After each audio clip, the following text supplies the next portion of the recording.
Ay nga hong aking asawa, inyong hulaan kung ano hong ikamamatay. Tama kayo. Madalas salita hinawakan yung palat.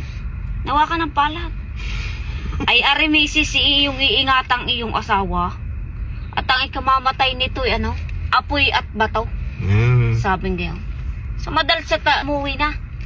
Habang naglalakad, nagkita si misis ng apoy. Sabi, sigaw na. Abay, alis diyan at may apoy. Alis daw at may apoy. Maya-may nagpatuloy sa paglalakad. Nagkita ng bato.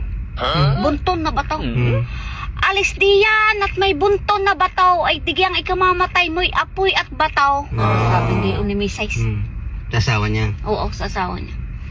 Sa madalas salita, di nakaiwas. Nagpatuloy sa paglalakad. Bagay ito sa paglalakad, biglang dumating yung tinwheeler. Tinwheeler. Ay tanggal naman ang gulong. Ay ngayon itong gulong, tumama doon sa dibdib ng lalaki. Tumama sa dibdib ng lalaki. Maya may sigaw si Mrs.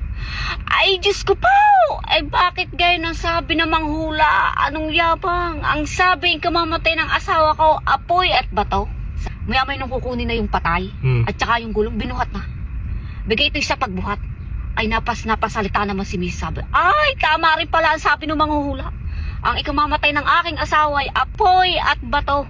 Ayun pala, nakatatak sa gulong, Firestone. Putang ina.